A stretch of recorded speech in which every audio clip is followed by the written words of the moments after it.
Hi dear friends, welcome to chem time with Manasa. Friends, ಇವತ್ತಿನ ವಿಡಿಯೋದಲ್ಲಿ first PUC syllabus ಇಂದ ಕೆಮಿಸ್ಟ್ರಿಯಲ್ಲಿ ಯಾವೆಲ್ಲ ಕಾನ್ಸೆಪ್ಟ್ ಇಂಪಾರ್ಟೆಂಟ್ ಅನ್ನೋದನ್ನ ನೋಡೋಣ. ಅಂದ್ರೆ ಪ್ರೀವಿಯಸ್ ಇಯರ್ ಎಕ್ಸಾಮ್ಸ್ ಅಲ್ಲಿ ಯಾವ ಚಾಪ್ಟರ್ ಇಂದ ಯಾವ್ಯಾವ ಕಾನ್ಸೆಪ್ಟ್ ಇಂದ ಹೆಚ್ಚಿಗೆ ಕ್ವಶನ್ಸ್ ಬಂದಿದೆ ಅಂಡ್ ಯಾವೆಲ್ಲ ಕಾನ್ಸೆಪ್ಟ್ ನ ನೀವು ಹೆಚ್ಚಿಗೆ ಇಂಪಾರ್ಟೆನ್ಸ್ ಕೊಟ್ಟು ಓದಬೇಕು ಅನ್ನೋದನ್ನ ಈ ವಿಡಿಯೋದಲ್ಲಿ ಹೇಳ್ತಾ ಇದ್ದೀನಿ. First chapter some basic concepts of chemistry. ಇಲ್ಲಿ ಯೂಶುವಲಿ ನ್ಯೂಮರಿಕಲ್ ಪ್ರಾಬ್ಲಮ್ಸ್ ಬರುತ್ತೆ.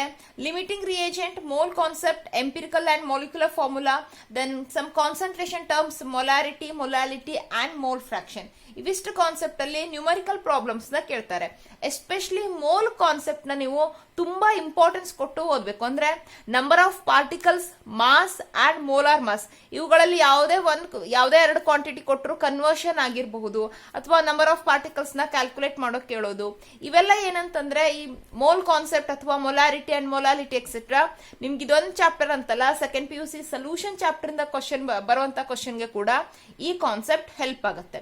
ಸೊ ಮೋಲ್ ಕಾನ್ಸೆಪ್ಟ್ ಹಾಗೆ ಲಿಮಿಟಿಂಗ್ ರಿಯೇಜೆಂಟ್ ಕೂಡ, ಲಿಮಿಟಿಂಗ್ ರಿಯೇಜೆಂಟ್ ನ ಫೈಂಡ್ ಔಟ್ ಮಾಡೋದು, ದೆನ್ ಅದ್ರ ಮೇಲೆ ಬೇಸ್ಡ್ ಆಗಿರುವಂತಹ ಪ್ರಾಬ್ಲಮ್ಸ್ ಕೂಡ ಕೇಳ್ತಾರೆ.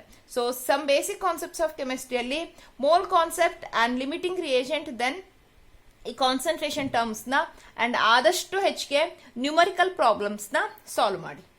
ದೆನ್ ಸ್ಟ್ರಕ್ಚರ್ ಆಫ್ ಅಟಮ್ ಅಲ್ಲಿ ಇಲ್ಲಿ ಯೂಶುವಲಿ ಫೋಟೋ ಎಲೆಕ್ಟ್ರಿಕ್ ಎಫೆಕ್ಟ್ ನಿಂದ ರಾಂಗ್ ಆರ್ ರೈಟ್ ಸ್ಟೇಟ್ಮೆಂಟ್ ನ ಪಿಕ್ ಮಾಡೋದು. 4 ಸ್ಟೇಟ್ಮೆಂಟ್ ಕೊಟ್ಟು ಒಂದು ರೈಟ್ ಸ್ಟೇಟ್ಮೆಂಟ್ ಯಾವುದು ಅಂತ ಪಿಕ್ ಮಾಡಿ ಆ ರೀತಿ ಕ್ವಶನ್ಸ್ ಬರುತ್ತೆ. ಹಾಗೆ ಡಿ ಬ್ರಾಗ್ಲಿಸ್ ಇಕ್ವೇಶನ್ ಅಲ್ಲಿ ನ್ಯೂಮರಿಕಲ್ ಪ್ರಾಬ್ಲಮ್ಸ್ ಕೇಳಬಹುದು. ದೆನ್ ಸಮ್ ಪ್ರಿನ್ಸಿಪಲ್ಸ್ ಇದೆ ಅಲ್ವಾ, Heisenberg's uncertainty principle, Aufbau principle, Pauli's exclusion principal.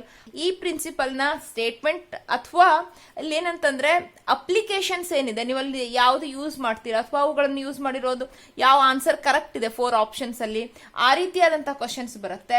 Then Bohr's model ಇಂದನೂ ಕ್ವಶನ್ಸ್ ಬರುತ್ತೆ. Then very very important concept ಅಂದ್ರೆ ಕ್ವಾಂಟಮ್ ನಂಬರ್ಸ್. ಪ್ರತಿ ವರ್ಷನೂ ಕ್ವಾಂಟಮ್ ನಂಬರ್ಸ್ ಇಂದ ಒಂದಂತೂ ಕ್ವಶನ್ ಬಂದೇ ಬರುತ್ತೆ.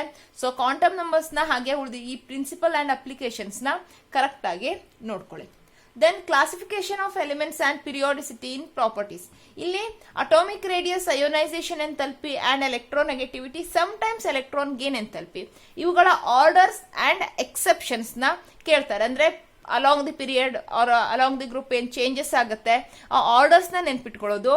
ಅಲ್ಲಿ ಏನಂತಂದ್ರೆ ಸಮ್ ಎಕ್ಸೆಪ್ಷನ್ಸ್ ಇರುತ್ತಲ್ವಾ, ಆ ಆರ್ಡರ್ಸ್ ಅಲ್ಲಿ ಯಾವುದೋ ಒಂದು ಎಲಿಮೆಂಟ್ಗೆ ಹೆಚ್ಚಿಗೆ ಇರುತ್ತೆ, ಆ ರೀತಿಯಾದಂತಹ ಎಕ್ಸೆಪ್ಷನ್ಸ್ಗೆ ಹೆಚ್ಚಿಗೆ ಇಂಪಾರ್ಟೆನ್ಸ್ ಕೊಟ್ಟು ಓದಬೇಕು. Then chemical bonding, very very important chapter, highest marks carry ಮಾಡುವಂತ ಚಾಪ್ಟರ್.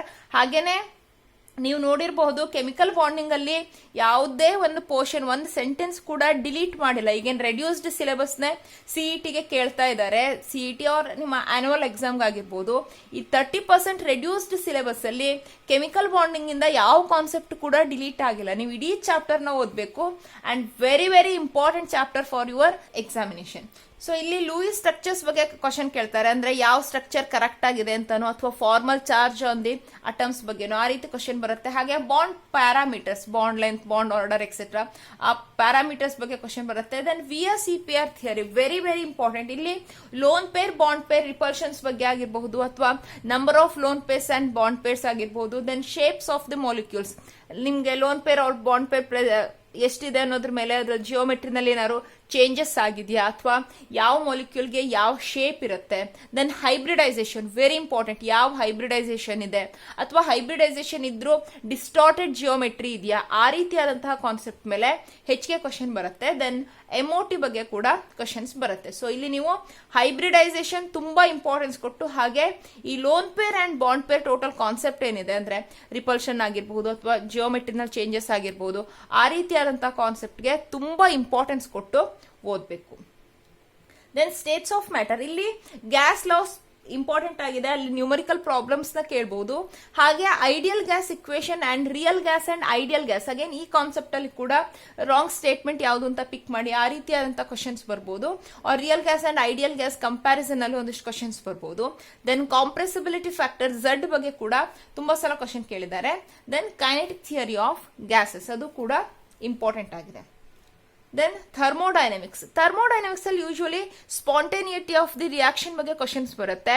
ಹಾಗೇನೆ ರಿಯಾಕ್ಷನ್ಸ್ ಅಲ್ಲಿ Gibbs energy, enthalpy or entropy changes ಆದ್ರೆ ರಿಯಾಕ್ಷನ್ ಏನಾಗುತ್ತೆ ಅಥವಾ ಈ interrelation between Gibbs energy, enthalpy and entropy, ಆ ರೀತಿ ಕ್ವಶನ್ಸ್ ಕೂಡ ಥರ್ಮೋಡೈನಮಿಕ್ಸ್ ಚಾಪ್ಟರ್ ಇಂದ ಬರುತ್ತೆ. ನೆಕ್ಸ್ಟ್ ಇಕ್ವಿಲಿಬ್ರಿಯಂ, ಇಲ್ಲಿ ಪ್ರೆಡಿಕ್ಟಿಂಗ್ ದಿ ರಿಯಾಕ್ಷನ್ಸ್ ಅಂತಂದ್ರೆ equilibrium constant or reaction quotient value ಕೊಟ್ಟು ಫಾರ್ವರ್ಡ್ ರಿಯಾಕ್ಷನ್ ಆಗತ್ತಾ ಬ್ಯಾಕ್ವರ್ಡ್ ರಿಯಾಕ್ಷನ್ ಆಗತ್ತಾ ಆ ರೀತಿ ಪ್ರೆಡಿಕ್ಟ್ ಮಾಡುವಂತ ಕ್ವಶನ್ಸ್ ಬರ್ಬೋದು. ಅಥವಾ KP ಅಂಡ್ KC ರಿಲೇಶನ್ಶಿಪ್ ಬಗ್ಗೆ. ಹಾಗೆ ವೆರಿ ಇಂಪಾರ್ಟೆಂಟ್ ಅಂತಂದ್ರೆ acid base concepts and conjugate acid base pair, ಇದ್ರ ಬಗ್ಗೆ ಅಂತೂ ಪ್ರತಿ ಸಲನು ಕ್ವಶನ್ ಬರುತ್ತೆ. ಸೊ ಏನ್ acid base concept different concepts ಇದೆ, ಆ ಎಲ್ಲ ಕಾನ್ಸೆಪ್ಟ್ ನ ಪರ್ಫೆಕ್ಟ್ ಮಾಡ್ಕೊಂಡಿರಿ. ಹಾಗೆ ಕಾಂಜುಗೇಟ್ ಆಸಿಡ್ ಬೇಸ್ ಪೇರ್ನ ನಿಮ್ಗೆ ಅಂದ್ರೆ conjugate acid of any base ಆ ರೀತಿ ಬರೆಯೋದು ಕೂಡ ನಿಮ್ಗೆ ಗೊತ್ತಿರಬೇಕು.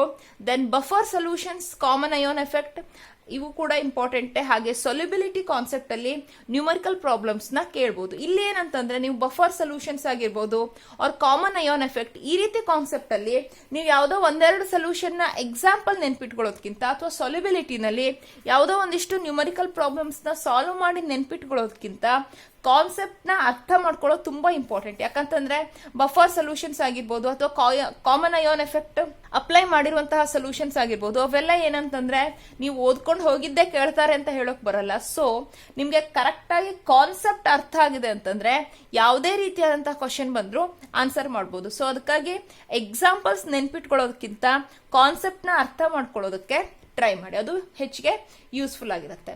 ನೆಕ್ಸ್ಟ್ ರೆಡಾಕ್ಸ್ ರಿಯಾಕ್ಷನ್ಸ್, ಇಲ್ಲಿ ಟೈಪ್ಸ್ ಆಫ್ ರಿಯಾಕ್ಷನ್ಸ್ ಬಗ್ಗೆ ತುಂಬಾ ಸಲ ಕ್ವಶನ್ ಬಂದಿದೆ. ಹಾಗೆ ಆಕ್ಸಿಡೇಷನ್ ಅಂಡ್ ರಿಡಕ್ಷನ್ ರಿಯಾಕ್ಷನ್ಸ್ ಆಗಿರ್ಬೋದು ಅಂಡ್ ರಿಯಾಕ್ಷನ್ ಬ್ಯಾಲೆನ್ಸ್ ಮಾಡೋದು, ದೆನ್ ಆಕ್ಸಿಡೇಷನ್ ನಂಬರ್ ಕ್ಯಾಲ್ಕುಲೇಟ್ ಮಾಡೋದು, ಇವೆಲ್ಲ ರೆಡಾಕ್ಸ್ ರಿಯಾಕ್ಷನ್ಸ್ ಚಾಪ್ಟರ್ ಅಲ್ಲಿ ಇಂಪಾರ್ಟೆಂಟ್ ಆಗಿದೆ. ದೆನ್ ಹೈಡ್ರೋಜನ್ ಅಲ್ಲಿ ಈ ಸಲ ಹೈಡ್ರೋಜನ್ ಪೆರಾಕ್ಸೈಡ್ ಅಲ್ಲಿ ಒಂದಿಷ್ಟು ಕಾನ್ಸೆಪ್ಟ್ ಡಿಲೀಟ್ ಆಗಿದೆ, ಬಟ್ ಹೈಡ್ರೈಡ್ಸ್ ತುಂಬಾ ಇಂಪಾರ್ಟೆಂಟ್ ಆದ concept. Then water and heavy water ಆಗಿರ್ಬೋದು ಅಥವಾ ಹೈಡ್ರೋಜನ್ ನ ಫ್ಯೂಯಲ್ ಆಗಿ ಏನ್ ಯೂಸ್ ಮಾಡ್ತಾರೆ ಆ ಕಾನ್ಸೆಪ್ಟ್ ಮೇಲೆ ಆಗ್ಬೋದು ಹೈಡ್ರೋಜನ್ ಅಲ್ಲಿ ಕ್ವಶನ್ಸ್ ಬರುತ್ತೆ.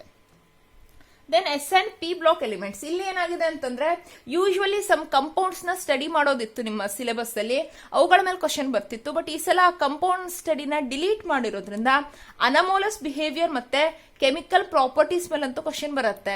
So carbon etcetera anomalous behaviour of some elements ಕೊಟ್ಟಿದಾರಲ್ವಾ ಅವೆರಡು ಚಾಪ್ಟರ್ ಅಲ್ಲಿ, ಅದನ್ನ ಕರೆಕ್ಟ್ ಆಗಿ ಓದ್ಕೊಳ್ಳಿ.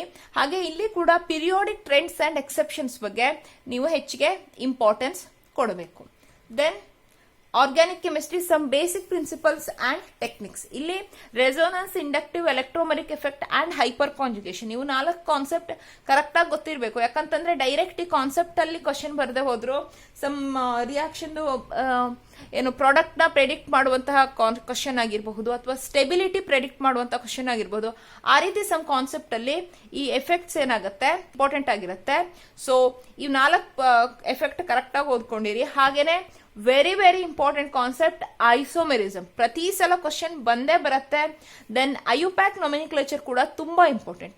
ಐಯುಪ್ಯಾಕ್ ನೊಮೆನಿಕ್ಲೇಚರ್ ನಿಮಗೆ ಬೇಕೇ ಬೇಕು, ಯಾಕಂತಂದ್ರೆ ಡೈರೆಕ್ಟ್ ಆಗಿ ನೇಮಿಂಗ್ ಬಗ್ಗೆನೇ ಕ್ವಶನ್ಸ್ ಬರುತ್ತೆ ಒಂದು.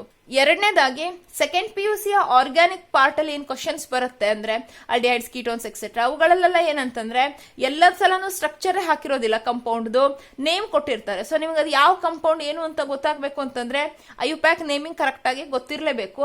ಹಾಗೇನೆ ಐಯುಪ್ಯಾಕ್ ನೇಮಿಂಗ್ ಬಗ್ಗೆನೇ ಡೈರೆಕ್ಟ್ ಕ್ವಶನ್ಸ್ ಕೂಡ ಬರುತ್ತೆ. ಸೊ ಐಯುಪ್ಯಾಕ್ ನೇಮಿಂಗ್ ನ ಕರೆಕ್ಟ್ ಆಗಿ ಕಲ್ತ್ಕೊಂಡಿರಿ. ನೆಕ್ಸ್ಟ್ ಹೈಡ್ರೋಕಾರ್ಬನ್ಸ್ ಅಲ್ಲಿ ಒಂದು ಇಂಪಾರ್ಟೆಂಟ್ ಅಂತಂದ್ರೆ ಪಾರ್ಷಿಯಲ್ ರಿಡಕ್ಷನ್ ಆಫ್ ಅಲ್ಕೈನ್ಸ್ ನ ರಿಡಕ್ಷನ್ ಅಂತ ತಗೊಂಡ್ರೆ ಒಂದ್ಸಲ ಸಿಸ್ ಅಲ್ಕಿನ್ ಒಂದ್ಸಲ ಟ್ರಾನ್ಸ್ ಅಲ್ಕಿನ್ ಅದೇ ಕಂಪ್ಲೀಟ್ ರಿಡಕ್ಷನ್ ಆದ್ರೆ ಏನಾಗುತ್ತೆ ಅಲ್ಕೇನ್ಸ್ ಫಾರ್ಮ್ ಆಗುತ್ತೆ. ಸೊ ಈ ರೀತಿ 3 ಪ್ರಾಡಕ್ಟ್ ಡಿಫ್ರೆಂಟ್ ಕಂಡೀಷನ್ ಅಲ್ಲಿ ಅಲ್ಕೈನ್ಸ್ ರಿಡಕ್ಷನ್ ಆದಾಗ ಏನ್ ಪ್ರಾಡಕ್ಟ್ ಫಾರ್ಮ್ ಆಗುತ್ತೆ, ಯಾವ ಕಂಡೀಷನ್ ಅಲ್ಲಿ ಸಿಸ್ ಫಾರ್ಮ್ ಆಗುತ್ತೆ, ಯಾವ ಕಂಡೀಷನ್ ಅಲ್ಲಿ ಅಲ್ಕೇನ್ ಆಗುತ್ತೆ, ಅವುಗಳ ನೀವು ರೆಡ್ಯೂಸಿಂಗ್ ಏಜೆಂಟ್ಸ್ ಬಗ್ಗೆ ನಿಮ್ಗೆ ಗೊತ್ತಿರಬೇಕು. ಹಾಗೆ ಮಾರ್ಕೋನಿಕಾಫ್ಸ್ ರೂಲ್ ಅಂಡ್ ಓಝೋನಾಲಿಸಿಸ್ ಇವೆರಡು ಕಾನ್ಸೆಪ್ಟ್ ಬಗ್ಗೆ ತುಂಬಾ ಸಲ ಕ್ವಶನ್ ಬಂದಿದೆ. Then electrophilic substitution reactions of benzene, ಇಲ್ಲಿ ಫ್ರೀಡಲ್ ಕ್ರಾಫ್ಟ್ಸ್ ರಿಯಾಕ್ಷನ್ ಕೂಡ ಇಂಪಾರ್ಟೆಂಟ್. ಹಾಗೇನೆ ಬೆನ್ಸಿನ್ ಕ್ಲೋರಿನ್ ಜೊತೆ ರಿಯಾಕ್ಟ್ ಆದಾಗ ಡಿಫ್ರೆಂಟ್ ಕಂಡೀಷನ್ಸ್ ಇದೆ ಅಂತಂದ್ರೆ ಡಿಫ್ರೆಂಟ್ ಪ್ರಾಡಕ್ಟ್ಸ್ ಫಾರ್ಮ್ ಆಗುತ್ತೆ. ಒಂದ್ಸಲ BHC ಫಾರ್ಮ್ ಆಗುತ್ತೆ, ಒಂದ್ಸಲ ಹೆಕ್ಸಾಕ್ಲೋರೋಬೆನ್ಸಿನ್ ಫಾರ್ಮ್ ಆಗುತ್ತೆ. ಆ ರೀತಿ ಡಿಫ್ರೆಂಟ್ ಪ್ರಾಡಕ್ಟ್ ಫಾರ್ಮ್ ಆಗುತ್ತೆ ಸೇಮ್ ರಿಯೇಜೆಂಟ್ಸ್ ಇದ್ದಾಗ ಕೂಡ. ಅಂದ್ರೆ ರಿಯೇಜೆಂಟ್ ಅಮೌಂಟ್ ಚೇಂಜ್ ಆದ್ರೆ ಅಥವಾ ರಿಯಾಕ್ಷನ್ ಕಂಡೀಷನ್ ಚೇಂಜ್ ಆದ್ರೆ ಡಿಫ್ರೆಂಟ್ ಪ್ರಾಡಕ್ಟ್ಸ್ ಫಾರ್ಮ್ ಆಗುತ್ತೆ. So benzene and chlorine reactions ಬಗ್ಗೆ ಕರೆಕ್ಟ್ ಆಗಿ ಓದ್ಕೊಂಡಿರಿ. Then directive influence of a functional group in monosubstituted benzene, ಹೀಗಂದ್ರೆ ಮತ್ತೇನಿಲ್ಲ ortho para and meta directing groups ಇದೆ ಅಲ್ವಾ, ಆ ಗ್ರೂಪ್ಸ್ ಯಾವ್ಯಾವ್ದು ಅನ್ನೋದನ್ನ ಕರೆಕ್ಟ್ ಆಗಿ ನೋಡಿಟ್ಕೊಂಡಿರಿ. ಸೊ ಫ್ರೆಂಡ್ಸ್, ಇವಿಷ್ಟು ಫಸ್ಟ್ PUC ಇಂದ ನಿಮ್ಮ CET ಎಕ್ಸಾಮ್ಗೆ ಯಾವ ಚಾಪ್ಟರ್ ಇಂದ ಯಾವ ಕಾನ್ಸೆಪ್ಟ್ ನ ನೀವು ಹೆಚ್ಚಿಗೆ ಇಂಪಾರ್ಟೆನ್ಸ್ ಕೊಟ್ಟು ಓದಬೇಕು ಅನ್ನೋದ್ರ ಬಗ್ಗೆ ಇನ್ಫಾರ್ಮೇಶನ್. ನೆಕ್ಸ್ಟ್ ವಿಡಿಯೋದಲ್ಲಿ ಸೆಕೆಂಡ್ PUC ಚಾಪ್ಟರ್ಸ್ ನ ನೋಡೋಣ. ಈ ವಿಡಿಯೋದಲ್ಲಿ ಏನಾದ್ರು ಡೌಟ್ ಇದೆ, ಈ ವಿಡಿಯೋದಲ್ಲಿ ಅಂತಲ್ಲ, ಟೋಟಲ್ ಆಗಿ ನಿಮ್ಮ first PU and second PU syllabus ಅಲ್ಲಿ ಕೆಮಿಸ್ಟ್ರಿಯಲ್ಲಿ ಏನಾದ್ರು ಡೌಟ್ ಇದೆ ಅಂದ್ರೆ ಕಮೆಂಟ್ ಮಾಡಿ, ನಿಮ್ಮ ಡೌಟ್ ನ ಸಾಲ್ವ್ ಮಾಡ್ಕೊಡ್ತೀನಿ.